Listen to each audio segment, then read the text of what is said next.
This is Alexander Popov, dual Olympic gold medalist at Barcelona, dual Olympic gold medalist at Atlanta, world champion and world record holder. He was born in Russia, but you might meet him in Moscow, Rome or Paris, Rio de Janeiro, San Francisco or Sydney. He is the man who competes against the world and belongs to the world of swimming.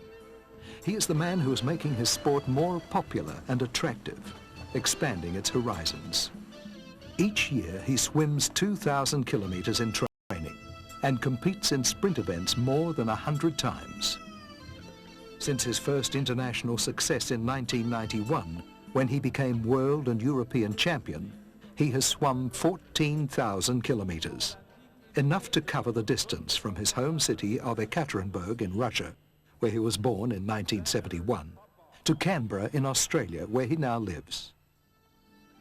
At 15 years old, he was 187 centimeters tall and swam 55.8 seconds for 100-meter freestyle and 1 minute .07 for 100-meter backstroke. 3 years later, he was selected for the high-profile squad of freestylers led by coach Gennady Turetsky, where he began his journey to the top of world sport. He's called Rocket Man and the Tsar of sprint freestyle. He has been honored around the world for his achievements, not only in his homeland, but by the United Nations, the French Academy of Sport, and Europe's leading newspapers. He has won the respect of his peers, who elected him in Atlanta to represent them on the International Olympic Committee's Athletes Commission. This is Alexander Popov, who now stands at 197 centimeters and weighs 88 kilograms, the fastest man in water. This was the new Olympic sprint champion before his Atlanta 100-meter final, the moment when mental and physical power came together. A clear mind and readiness comes from a high voltage in the muscles. Cool, calm, fighting confidence, the moment of truth when experience and wisdom become excellence. The race is the goal and the focus of his preparation.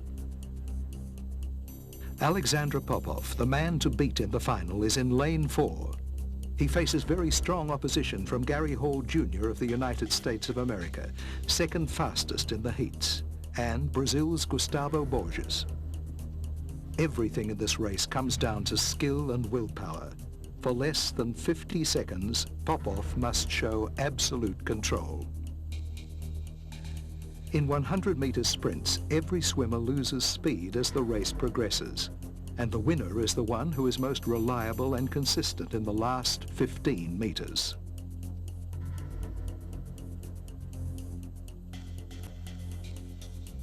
Popov appears to be slower off the blocks than his opponents, but by the 15-meter mark he has a narrow lead of 3/100ths of a second because of his starting technique. His speed in the first 25 meters reaches 2.07 meters per second, the same as his chief rival, Gary Hall. They have the same stroke rate. As they approach the 50-meter turn, their speed drops to 2.03 meters per second. The stage is set for a great contest for the Olympic crown. A fast turn is critical for the defending champion, a rigid and streamlined body coming off the wall with the first stroke taking up the speed. In the third quarter, Popov maintains his stroke rate. Hall allows his to fade a little. Popov gains his first small advantage. As they drive to the wall, their speed is almost equal at 1.87 meters per second. Any mistake now will cost the race. Victory is a matter of willpower. Popov maintains control, in focus, and emerges from the contest as only the second man in history to win the Olympic 100-meter freestyle crown twice. He emulates the great Johnny Tarzan White.